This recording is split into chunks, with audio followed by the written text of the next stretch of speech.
Ya, baik. Selamat siang. Assalamualaikum warahmatullahi wabarakatuh.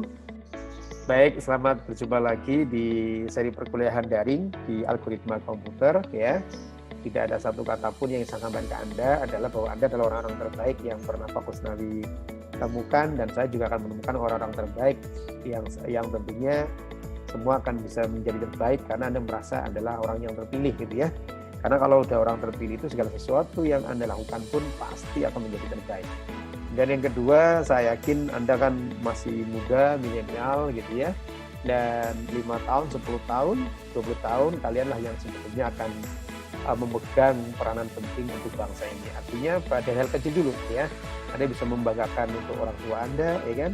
Bisa membanggakan untuk Amikom dan juga bisa memberi kebanggaan untuk bangsa Indonesia ya.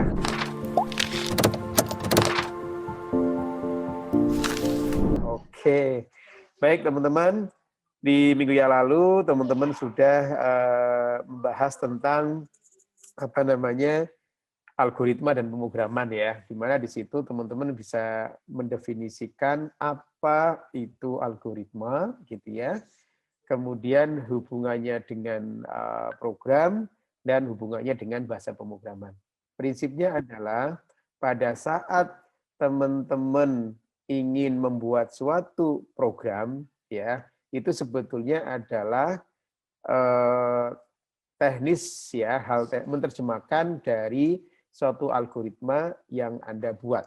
Karena algoritma itu kan adalah tahapan-tahapan yang sistematis dan logik untuk menyelesaikan suatu masalah. Di mana setelah tahapan-tahapan itu Anda buat, karena pemprosesnya itu adalah komputer, tentunya harus bisa dibaca oleh komputer.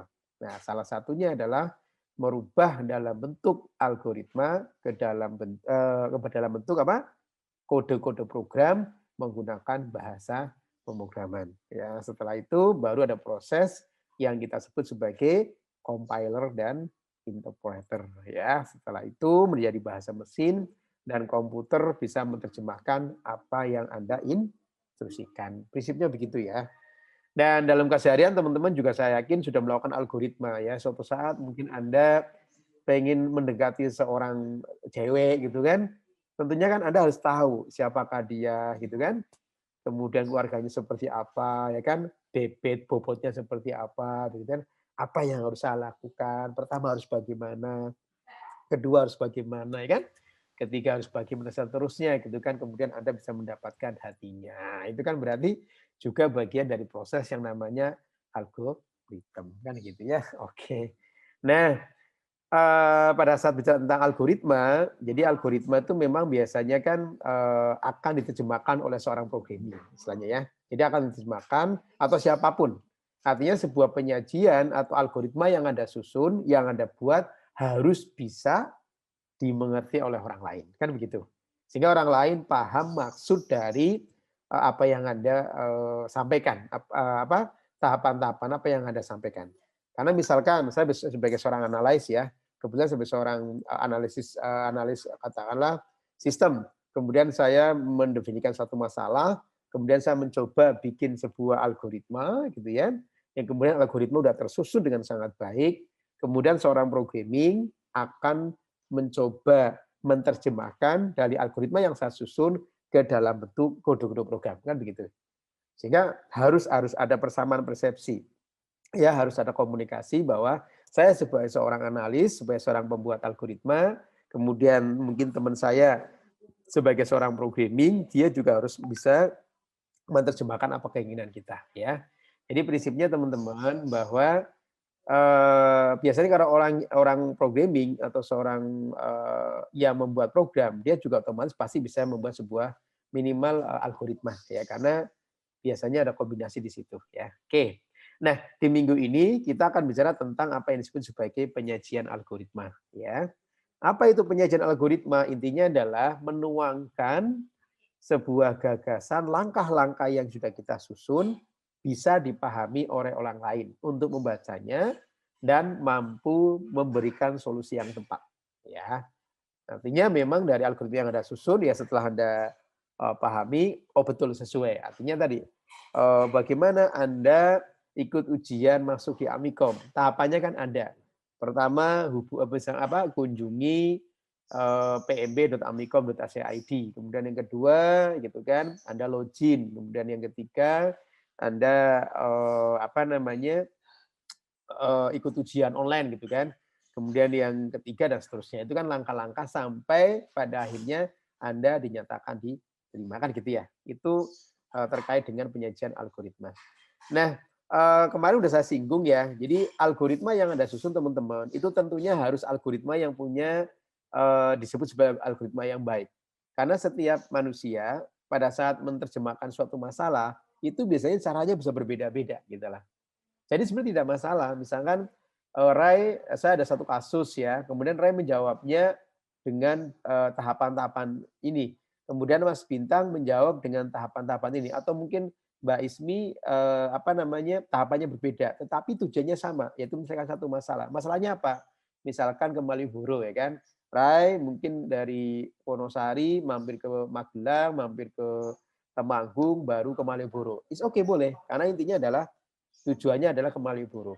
Kemudian si Ismi mungkin dari Jalan Kalurang menuju ke Jalan Monjali, kemudian ke Purwokerto, bisa saja. Atau Bintang gitu ya. Tujuannya sama, tetapi harus efisien atau harus baik. Salah satunya adalah tentunya terkait dengan yang kita sebut sebagai efisiensi. Kalau bisa, yang tadinya ada 10 langkah bisa menjadi 3 langkah misalkan. Kenapa lebih efisien? Ingat, semakin banyak langkah, maka komputer akan membacanya juga satu-satu gitu lah. Ya enggak? Kalau misalkan suatu penyelesaian butuh 5 langkah, tapi kok Anda membuatnya 10 langkah, maka otomatis tentunya akan mempengaruhi performance. Ya kan? Performance komputer untuk membaca suatu instruksi yang Anda berikan kan gitu ya. Nah, pada saat Anda menyusun algoritma, ya, pada saat Anda menyajikan algoritma, menurut Donald ya, Eckert itu yang pertama suatu algoritma pasti ada inputan, ya kan? Yang namanya problem kan harus ada suatu nilai atau data yang kita olah, ya kan? Itu berarti harus ada input. Ya, misalkan saya pengen mengetahui apakah, ya kan, hari ini itu hujan atau tidak. Berarti harus ada data, harus ada nilai yang kita inputkan, misalkan datanya apa saja, ya kan? Oh, datanya misalkan berupa kelembaban suhu, ya, kecepatan angin, ya kan, atau yang lain. Berarti kan bisa kecepatan angin dan kelembaban suhu misalkan. Itu kan berarti sebuah data yang harus ada input, ya enggak? Ya, yang kemudian kita akan menentukan apakah hari ini hujan atau tidak. Berarti yang pertama ada proses yang kita sebut sebagai input. Ya, jadi suatu algoritma itu ada proses atau adanya input. Ya, itu yang pertama. Ya. Kemudian yang kedua, tadi ada proses ya, proses dari data-data yang Anda lakukan ya, karena disinilah yang sebetulnya langkah-langkah yang teman-teman buat untuk menyelesaikan masalah tadi. Jadi yang kedua harus ada proses ya. Kemudian otomatis kalau ada input, kalau ada proses berarti ada yang namanya output ya kan. Ingat hasil akhir dari suatu algoritma yang Anda susun itu adalah output ya. Jadi atau tahapan-tahapan akhir dari suatu algoritma itu berarti juga menyelesaikan satu masalah yang dalam bentuk output ya. Kemudian suatu algoritma penyajian yang baik itu adalah harus ada instruksi yang jelas. Nah, makanya ntar Anda harus dipahami kemarin ya. Jadi ada suatu algoritma yang instruksinya itu harus dalam bentuk sequence ya. Sequence sequence algorithm. Artinya bisa berurutan. Atau mungkin ada suatu masalah, ada suatu kasus yang instruksinya itu harus diseleksi dulu. Namanya selection process, ya kan? Kayak kemarin, misalkan pada saat kita akan menguji apakah seseorang itu lulus PNS atau tidak, berarti kan harus ada beberapa yang diseleksi. Syaratnya seperti apa? Jadi ada selection process. Kemudian ada juga penyajian suatu algoritma ya yang masalahnya memang instruksi itu harus diulang, namanya repetition, ya kan kemarin. Atau kalau Anda menemukan satu algoritma yang sangat besar, biasanya kombinasi antara sequence, ya kan, kemudian selection ataupun perulangan, ya, atau repetition kan begitu ya. Nah, suatu algoritma yang baik, maka tujuan akhir itu harus tercapai. Ya, jadi akhir suatu algoritma berarti akhir dari suatu permasalahan. Itu menurut si Donald. Ya, jadi oke. Nanti ini sambil kita jalan ya, kita akan sampaikan beberapa contoh. Baik. Nah, teman-teman, oke. Nah, yang kedua, tadi ada algoritma baik, ada sifat algoritma ya. Jadi ingat bahwa suatu algoritma itu kan namanya juga langkah-langkah ya. Jadi kalau Anda mendefinisikan suatu algoritma berarti ada suatu langkah instruksi kan gitu kan pasti ya. Contoh di sini satu mulai, yang kedua input A, yang ketiga itu adalah menghitung, kemudian jadi kalau Anda lihat 3, 4, dan 5 itu adalah proses, kan gitu kan.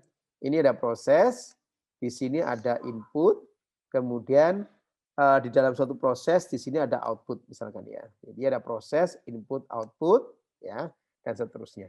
Jadi ada langkah instruksi. Kemudian dalam pembuatan algoritma tidak ada keraguan, harus jelas, ya kan? Di sini kebetulan kita ingin menentukan apakah suatu nilai itu bilangan genap atau bilangan ganjil, kan begitu ya? Jadi harus betul. Oke. Sekarang kita input nilai A misalkan. Ini tahapannya betul. Oh, satu mulai, dua input, ketiga menghitung yaitu hasil itu menyimpan A di mode 2. Mode itu ya. Mode itu adalah sisa hasil bagi. Jika sisa hasil baginya itu 0, maka outputnya adalah genap. Jika sisa hasil baginya tidak sama dengan 0 atau 1, berarti outputnya adalah bilangan ganjil, ya kan? Maka di sini jelas ya, maka ternyata misalkan A mod 2 tidak sama dengan 0, berarti dari dari nilai ini langsung lari ke 5. Nah, gitu loh ya. Langsung lari ke 5. Oke. Jadi kalau misalkan ini betul, berarti ini salah ya. Harusnya langsung lari ke, kalau ini jika nilai hasil sama dengan 0, maka dia genap. Ya. Langsung ke selesai ya. Ini harusnya langkah 6. Ya, langkah 6. Ya. Kemudian kalau dia salah, harusnya dia langsung ke langkah 5. Tapi tidak apa-apa. Tapi prinsipnya tidak ada keraguan. Jadi harus jelas. Kemudian ada batasan rangkaian proses. Jangan sampai teman-teman membuat langkah-langkah algoritma tapi nggak pernah terbatas. Itu jadi masalah. Ya. Oke. Kemudian ada batasan dari input atau output. Artinya nilai yang dihasilkan oleh suatu output berdasarkan input yang diproses. Kemudian input yang kita peroleh sesuai dengan kebutuhan. Gitu ya. Nah, kebetulan di sini misalkan ingin tadi menentukan apakah suatu nilai itu adalah ganjil atau genap. Berarti inputnya harus 1 misalkan. Kemudian efektivitas. Ya, artinya secara langsung bahwa algoritma yang ada sifat suatu algoritma itu harus efektif. Kalau bisa harus cepat. Salah satunya dengan tidak harus menggunakan jumlah instruksi yang sangat sangat banyak, kan gitu ya. Oke. Jadi ini tentang apa itu algoritma yang baik terkait dengan sifat algoritma. Oke, ini masih teori, tidak apa-apa.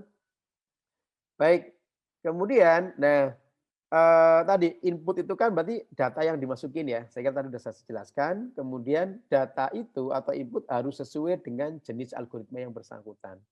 Artinya kan suatu nilai, kemudian ternyata nilai ini memang menggunakan sequence, artinya sesuai dengan algoritma atau penyelesaian yang Anda lakukan. Ya.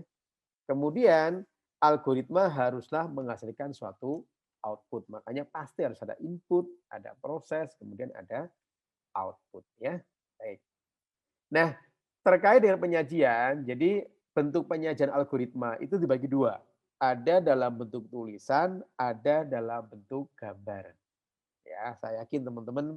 Jadi kemarin pada saat Anda mengerjakan tugas sebelumnya, kemudian Anda menggunakan natural language, menggunakan bahasa Indonesia, menggunakan bahasa Inggris, berarti Anda sebetulnya sedang menyajikan suatu algoritma dalam bentuk tulisan, kan gitu ya. Tetapi kalau tugas kemarin Anda mencoba menggunakan gambar atau bagan gitu kan, walaupun mungkin belum menggunakan simbol-simbol yang kita tentukan gitu ya, berarti Anda sedang menyajikan suatu algoritma dalam bentuk gambar kan gitu ya. Nah, baik. Nah, kalau struktur bahasa atau natural bahasa kita bisa menggunakan bahasa Indonesia atau bahasa Inggris, menggunakan bahasa kita ya. Sedang ada menggunakan pesedekut. Pesedekut itu berarti menggunakan tulisan tetapi yang menyerupai kode-kode program. Nah ini ya. Biasanya kalau seorang apa namanya programming gitu ya, akan lebih suka menerjemahkan suatu algoritma dalam bentuk pseudocode. Karena apa? Algoritma yang dibuat sudah menyerupai bahasa pemrograman. Algoritma yang dibuat sudah menggunakan notasi algoritmik. Jadi misalkan sudah menggunakan istilah if then, sudah menggunakan if then else, sudah menggunakan berbagai macam bentuk operator, aritmetika, bintang berarti perkalian, mood berarti bisa hasil bagi, atau sudah menggunakan and, or, dan not. Prinsipnya sudah menggunakan notasi-notasi algoritmik yang memang itu akan digunakan di dalam suatu bahasa pemrograman ya. Sedangkan yang berupa gambar itu dalam bentuk yang kita sebut sebagai flowchart atau di sini namanya diagram alir. Nah, flowchart sendiri memang ada dua, yaitu namanya flowchart system dan flowchart program. Nah, untuk mata kuliah kita, karena ini adalah penyajiannya, dalam orientasinya adalah ke program, maka yang kita gunakan adalah menggunakan flowchart program, gitu ya. Oke. Baik, kita akan bahas satu-satu teman-teman ya. Oke. Baik, yang pertama dalam bentuk natural language atau tadi dalam bentuk tulisan ya. Biasanya penyajiannya itu paling sederhana ya. Tetapi kelemahannya biasanya eh, bahasa itu kan beda-beda gitu ya. Kalau Pak Kusnai memang nggak begitu suka menggunakan tulisan. Karena di samping bertele-tele kadang penyajiannya bisa ambigu misalkan ya. Oke. Nah, dalam penulisan penyajian algoritma jangan lupa pada saat ada soal itu harus dimulai dengan start atau end atau begin atau end atau menggunakan mulai atau selesai karena menunjukkan bahwa dimulai dari proses algoritma kemudian apa namanya selesainya suatu algoritma ya. Oke. Nah, ini contoh penggunaan yang kita sebut sebagai struktur language atau natural language. Ya kan jelas ya. Jadi kalau kita lihat di sini Anda apa namanya? Oke, Anda misalkan akan bentar.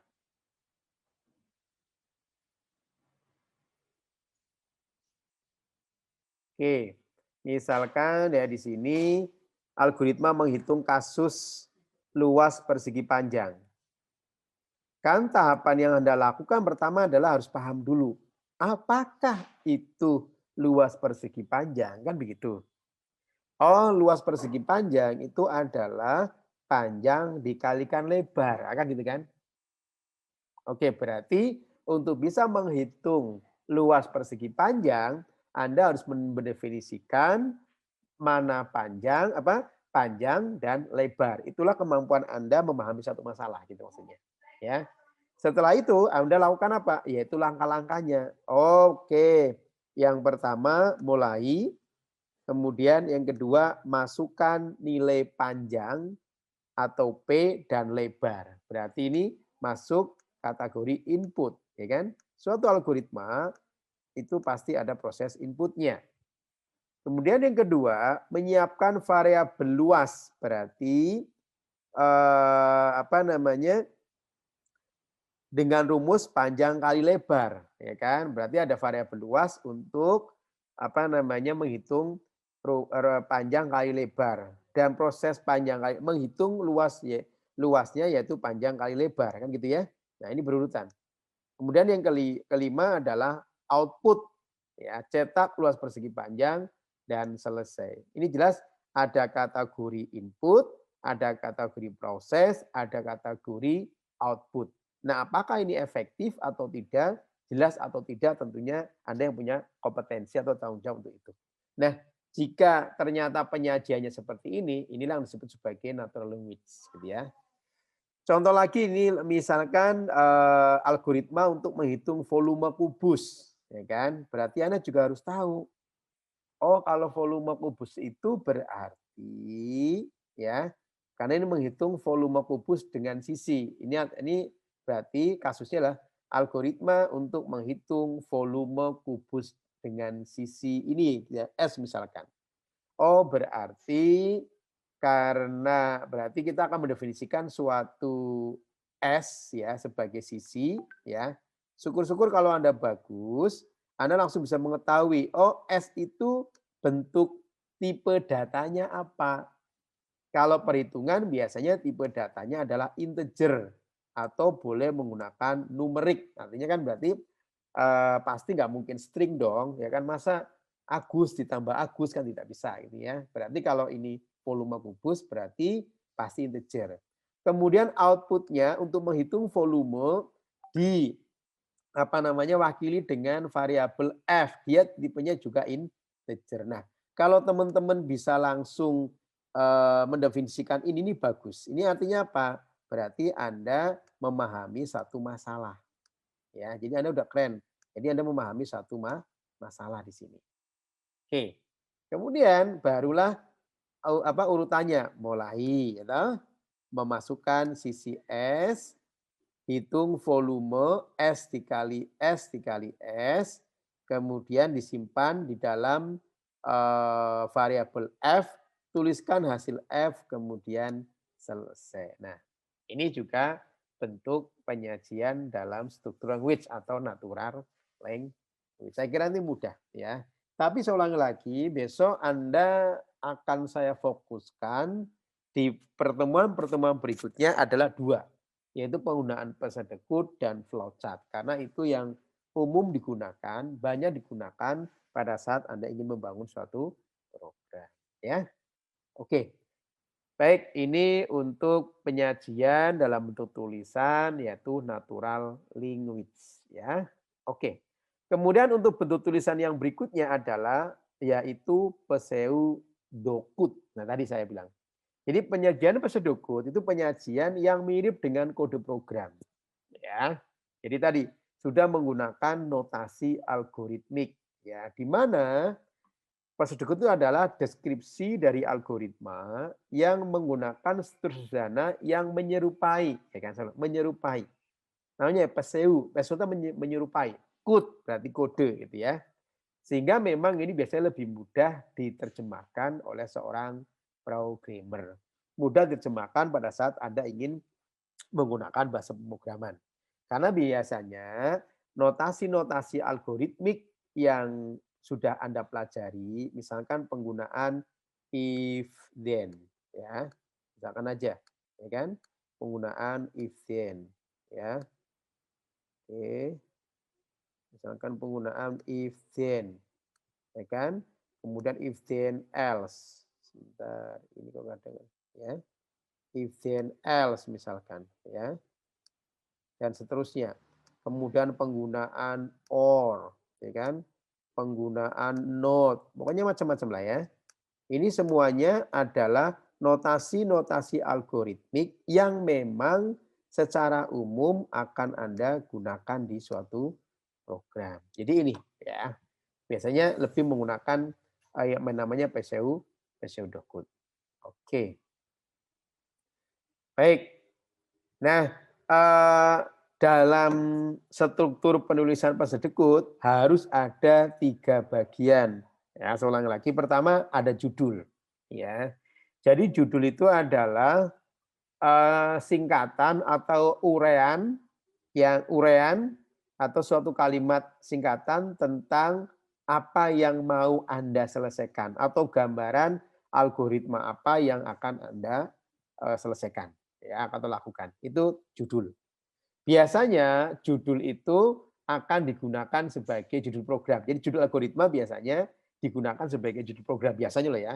Tapi itu tidak harus wajib. Tapi intinya pertama kalau Anda menggunakan pseudocode harus ada judul. Ya, ini membiasakan Anda. Oh, berarti saya ingin menyelesaikan algoritma pembagian. Berarti judulnya algoritma pembagian. Yang kedua, ada yang namanya kamus. Bagian ini adalah untuk mendefinisikan variabel-variabel atau tipe datanya kayak apa, atau berupa prosedur atau fungsi atau yang lain. Ya, intinya adalah di kamus data ini berarti Anda akan mengetahui kira-kira apa yang harus saya olah, ya kan? Data-data apa yang harus saya olah? Berarti ini masuk di kamus, ya. Yang ketiga adalah description. Apa itu? Yaitu langkah-langkahnya, ya. Langkah-langkah yang di situnya biasanya harus menggunakan notasi algoritmik karena ini menggunakan pseudo-code, ya. Oke. Contoh, nah ini ya. Ini adalah satu contoh bagaimana suatu algoritma untuk, nah ini kan berarti judul. Ini adalah judul, ya kan? Judulnya apa? Biasanya program nilai maksimal. Di bawahnya ada rangkuman, menentukan nilai tertinggi yang dibaca dari piranti masukan dan hasilnya dicetak ke piranti keluaran. Nah, ini berarti kategori bagian judul algoritma. Ya. Kemudian, oh berarti ini ingin menentukan nilai tertinggi dari 2 buah inputan misalkan. Berarti itu kan. Kemudian berikutnya adalah kamus datanya. Berarti, oh saya akan mendefinisikan karena berarti ada 2 nilai, maka saya akan mendefinisikan 2 variabel, misalkan diwakilkan X dan Y. Nah, ini 2 variabel. Di mana nilai X itu adalah untuk nilai yang pertama, sedangkan Y itu adalah untuk nilai yang kedua. Ya. X untuk menampung nilai yang pertama, dan Y untuk menampung nilai yang kedua. Oke.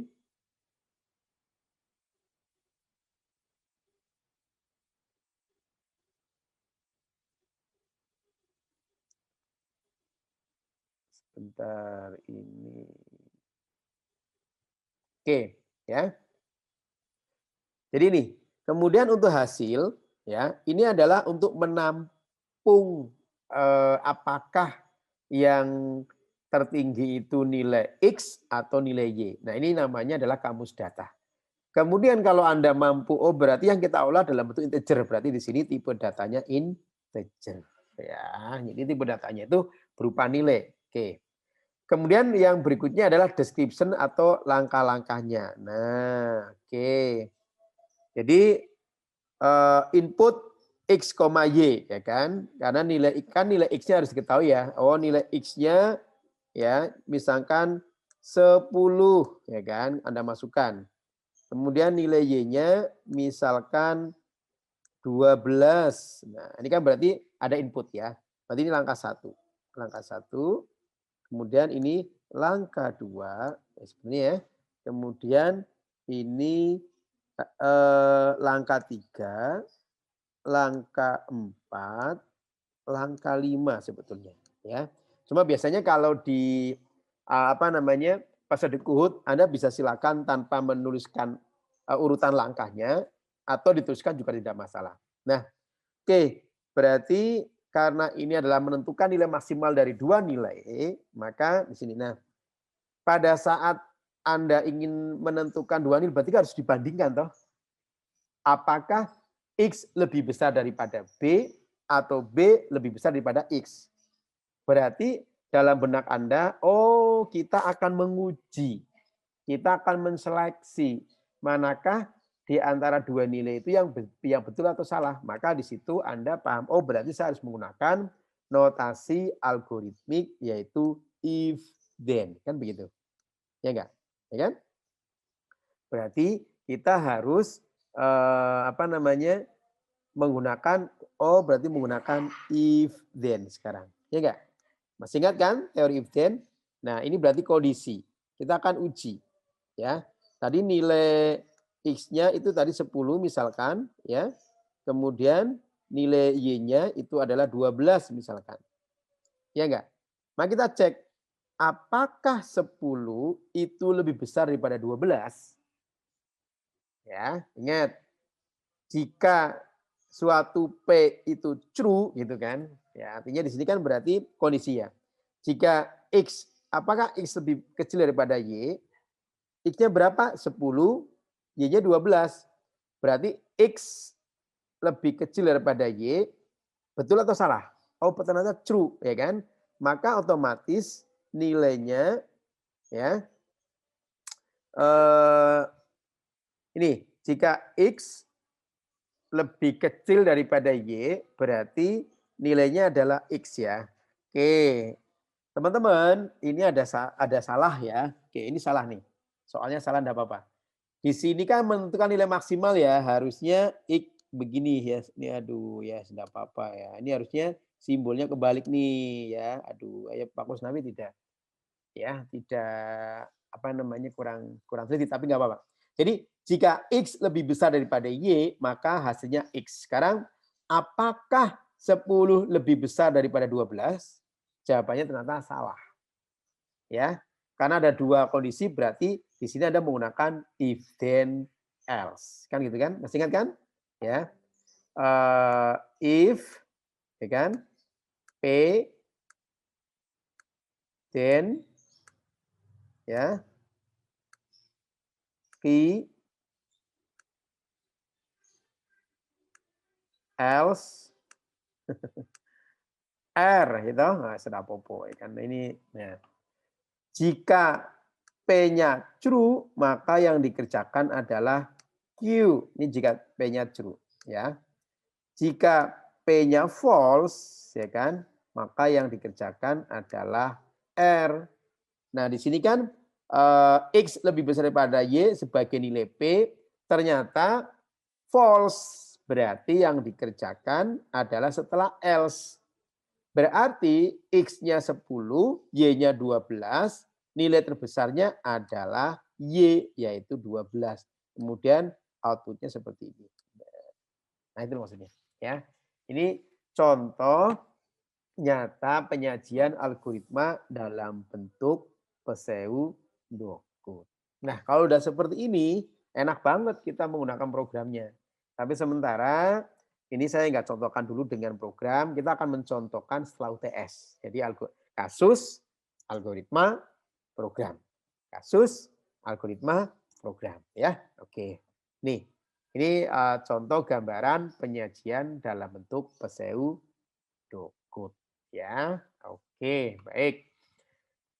Saya lanjutkan. Oke, contoh berikutnya. Nah, ini contoh lagi. Ya, ada dua contoh. Ya. Jadi ini pertama ada contoh yang ini sederhana ya, sederhana. Pertama, nah ini berarti judul, gitu. Judul. Apa itu?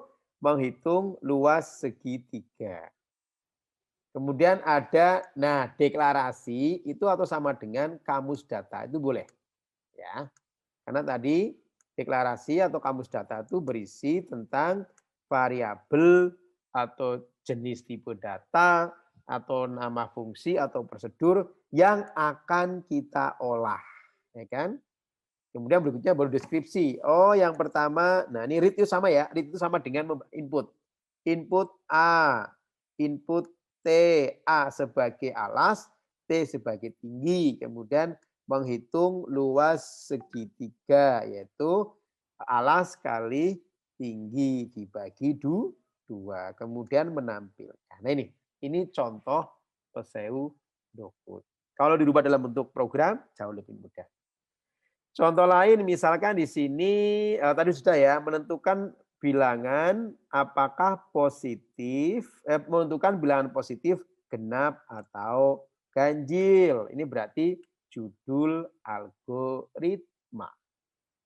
Kemudian yang kedua kamus ya atau deklarasi lah. Ini sengaja Pak Kostai mencontohkan biar teman-teman nggak bingung ya. Berarti di sini karena saya ingin menentukan bilangan positif ya genap atau ganjil berarti harus ada bilangan yang diinputkan yaitu n misalkan. Itu untuk variabel untuk menampung bilangan yang akan kita proses ya. Kalau ini dalam bentuk integer yang lebih daripada 0 karena bilangan positif. Jadi karena kalau integer kan bisa negatif ya kan. Kemudian yang kedua itu ada M. M itu untuk menampung sisa hasil bagi. Nah, gitulah. Jadi pemaham ini sekaligus Anda bisa memahami masalahnya kan gitu ya. Oke, ini kamus data. Kemudian langkah-langkahnya, oke, input N tadi ya. Misalkan input N-nya saya masukkan angka 3 misalkan ya. Oke. Kemudian di sini nilai M-nya untuk menampung. Apakah 3 mod ya, ingat mod apa? Satu fungsi dalam programming sisa hasil bagi. Apakah 3 mod 2 itu sama dengan berapa gitu lah, ya kan? Ya, sama dengan berapa? Masih ingat kemarin kan? Kalau dia akan bernilai bilangan genap ya, jika sisa hasil baginya adalah nol. Tapi jika sisa hasil baginya satu berarti nah kan muncul ya. Kira-kira 3 mod 2 itu apa namanya, sisanya ada nggak? Ada, yaitu satu. Berarti kalau kita cek nih ya, jika ini ya, if nilai M-nya itu nol, kalau dia kan ada 2 kemungkinan, ada nol ya, sisa hasil baginya, ada satu. Jika sisa hasil baginya nol, maka dia genap. Jika tidak, ya maka outputnya adalah bilangan ganjil. Nah, sekarang 3 mod 2 itu pasti ganjil, maka 3 itu adalah bilangan ganjil atau genap. Nah, ini langkah-langkah algoritma ya. Oke, ini contoh dalam bentuk pseudocode ya. Oke, baik. Nah, jadi udah ya, kita berarti tadi natural language, kemudian pseudocode. Kemudian penyajian yang kedua dalam bentuk bagan. Itulah yang kita sebut sebagai flowchart. Ya, jadi flowchart itu adalah bagan, alir, ya flow, ya urutan, ya kan, dalam suatu program atau prosedur yang secara logika gitu ya. Biasanya flowchart itu harus menggunakan simbol. Jadi tidak sembarangan gambar. Oh, simbol ini menunjukkan decision proses, simbol ini menunjukkan input output proses, simbol ini menunjukkan processing secara umum, simbol ini untuk konektif. Ini adalah arah proses dan seterusnya ya. Jadi harus menggunakan simbol-simbol yang ditentukan ya. Oke. Nah, teman-teman silakan, ini nggak perlu dihafalkan. Ini contoh simbol flowchart program. Saya ulangi lagi ya, flowchart itu ada 2, flowchart sistem dan flowchart program. Di sini yang saya sampaikan adalah flowchart program. Kenapa? Karena Anda memang ingin menyelesaikan algoritma ke dalam bentuk program gitu ya. Nah, yang pertama, jika Anda ingin menyelesaikan suatu masalah dengan menggunakan bagan, oh berarti ini ada namanya terminator. Ini adalah awal dan akhir suatu program atau algoritma, ya. Kemudian ini adalah arah proses, ya kan start, ya. Ini kan berarti terminator, ya. Ini sama ini. Jadi ada start, ada end. Ini juga simbol terminator, ya. Oke. Kemudian ada arah proses ya. Ini yang arah proses. Ini arah proses, arah proses. Ini juga arah proses dan seterusnya. Ini harus disesuaikan ya. Tidak bisa sembarangan. Kemudian ada simbol preparation simbol. Jadi biasanya ini kita gunakan di kamus data. Ya, biasanya proses inisialisasi atau pemberian harga awal pada suatu program. Ini simbol preparation simbol. Kemudian ada simbol proses secara umum ya, biasanya untuk pengolahan data ya. Kemudian ada simbol input dan output. Kalau input pasti proses awal, kalau output pasti proses akhir ya. Kemudian di sini ada namanya predefined process. Jadi biasanya kalau Anda ingin membuat suatu algoritma atau program dalam bentuk subprogram. Ya, jadi sebentar saya akan ajarkan pada saat Anda menemukan satu masalah, kemudian masalah itu sangat besar, maka masalah itu harus dibagi-bagi. menjadi apa yang disebut sebagai modular, ya, atau namanya subprogram. Misalkan gini, saya bikin aplikasi untuk perpustakaan. Oh, perpustakaan gede banget gitu kan. Oh, berarti saya akan bikin flowchart khusus apa namanya peminjaman, saya akan bikin flowchart khusus pengembalian, saya akan bikin flowchart khusus apa namanya denda. Nah, itu namanya adalah subprogram. Ya, jadi ini ntar akan kita berikan di akhir-akhir sesi pertemuan kita di pertemuan yang kalau enggak ke-13 itu ke-12 ya. Kemudian ini adalah decision proses. Ya tadi penggunaan if segala macam karena dia sebagai membandingkan ya untuk sebagai logika ya. Kemudian ini adalah on pitch connector jika Anda menggunakan suatu flowchart tetapi karena banyak ya kemudian tidak mungkin satu halaman selesai maka bisa disambung dengan suatu simbol jika satu halaman menggunakan on pitch connector. Jika beda halaman kita menggunakan off pitch connector. Jadi ini aja. Hanya ada 1, 2, 3, 4, 5, 6, 7, 8, 9 simbol yang harus Anda kuasai untuk menyajikan suatu algoritma dalam bentuk dalam bentuk flowchart program. Yuk, kita langsung contohkan. Ya. Oke, nah ini teman-teman ya, ini contoh yang namanya flowchart. Pokoknya besok setelah UTS kita akan sering-sering menggunakan flowchart, menggunakan pesedekut, dan langsung contoh implementasi program. Walaupun saya ulang lagi, di mata kuliah ini Anda lebih fokus ke pemahaman algoritmnya. Anda fokus bagaimana menyelesaikan suatu masalahnya.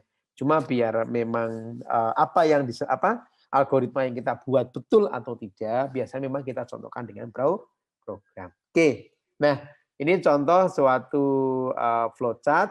Kalau kita lihat di sini, ya, ini adalah suatu flowchart untuk menentukan, ya, suatu nilai maksimal dari 3 inputan. Nah, ini kan start. Ini berarti apa? Simbol terminal simbol.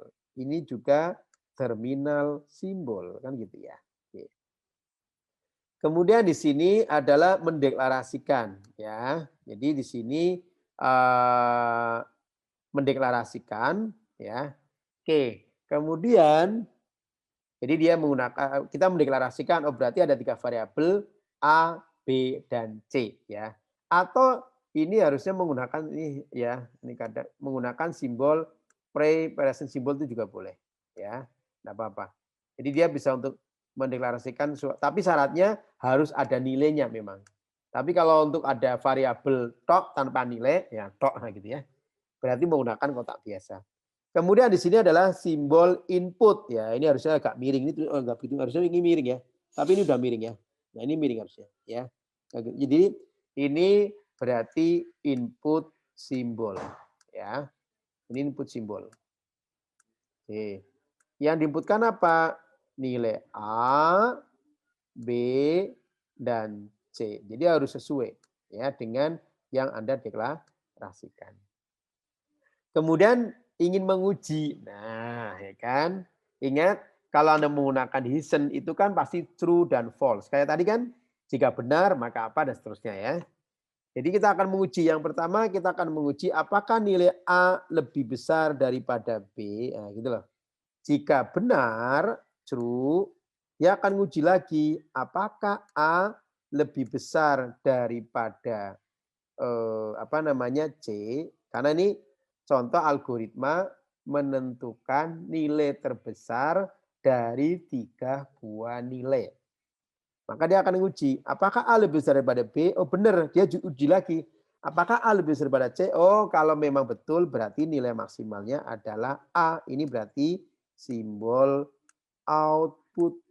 Nah, ya, ini simbol output. Oke, ya. Tetapi jika salah, nah, apakah A lebih besar daripada temannya salah, dia akan menguji apakah B lebih karena dia kan A lebih besar daripada B kan salah. Kemudian dia akan menguji apakah B lebih besar dari C, ya kan?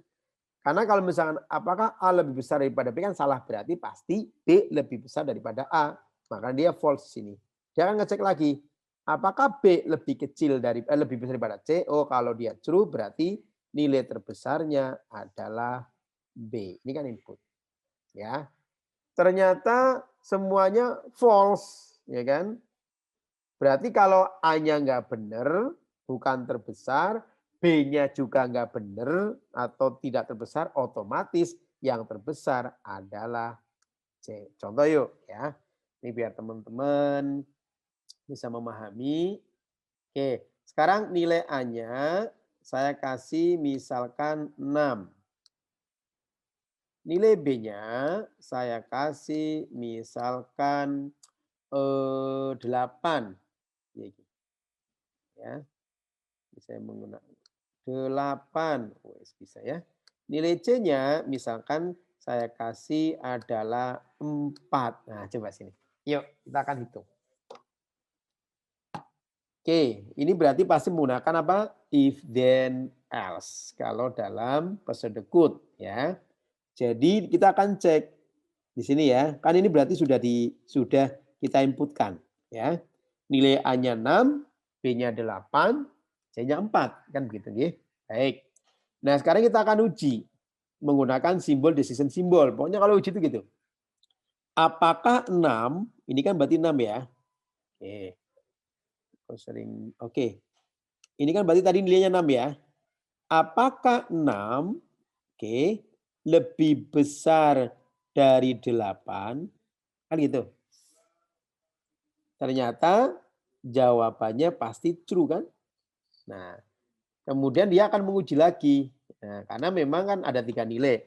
Ternyata antara A dengan B ya. Oh, sorry. Apakah A6 lebih besar daripada 8? Salah ya? Oke. Sorry, ini salah ya. Oke, salah.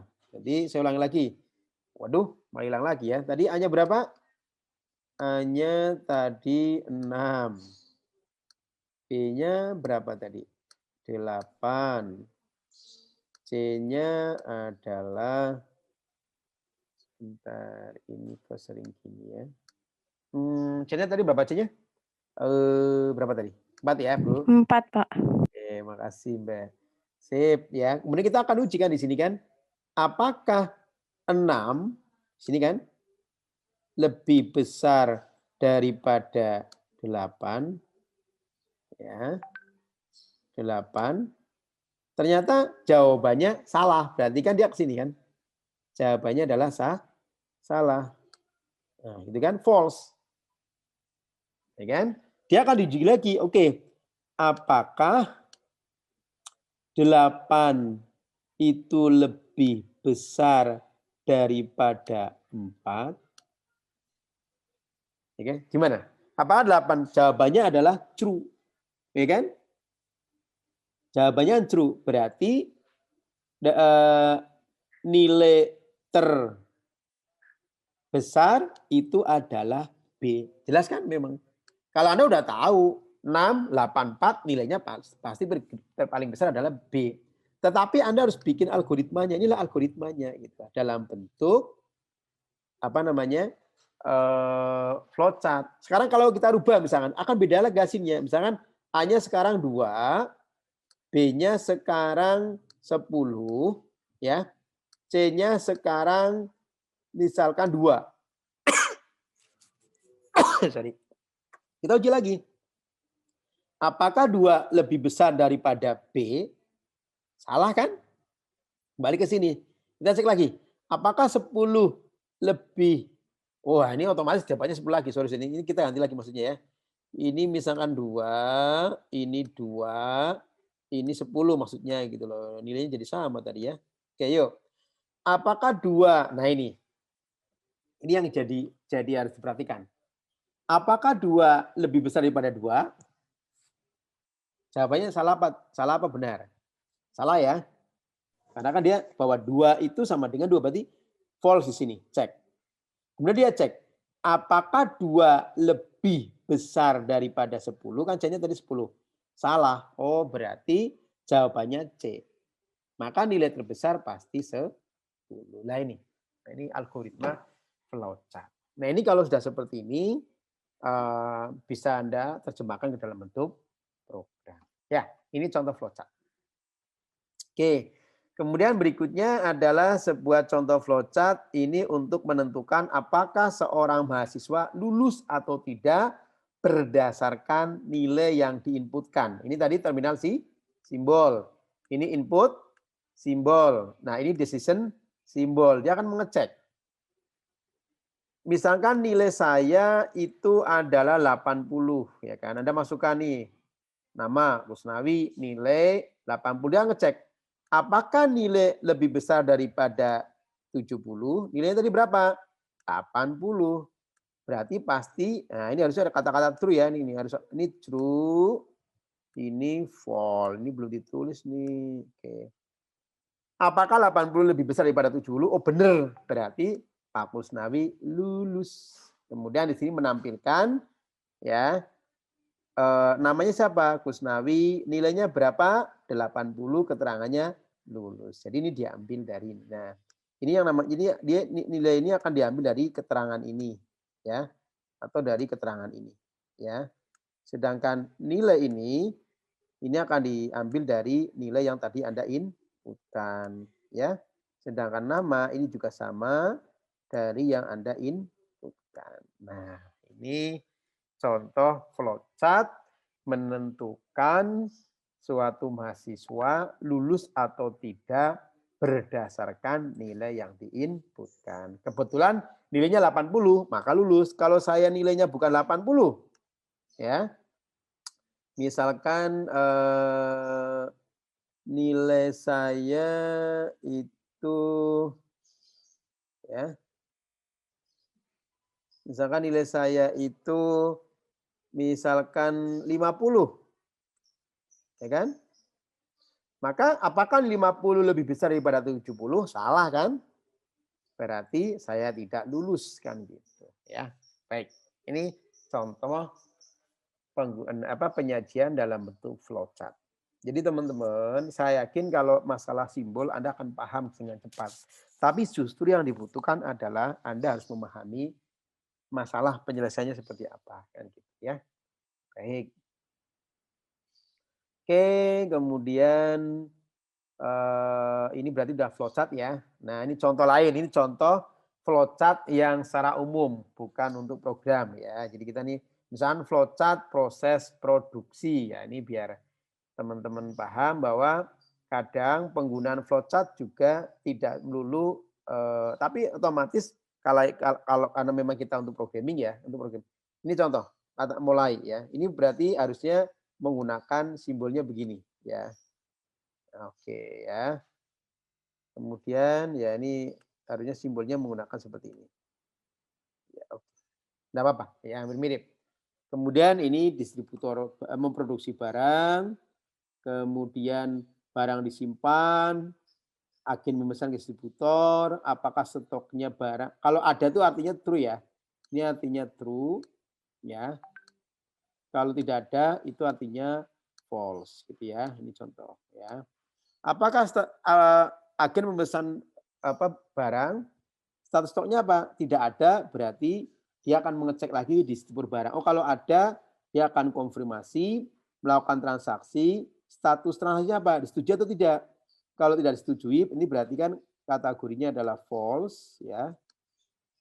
Kalau ini berarti kategorinya adalah true.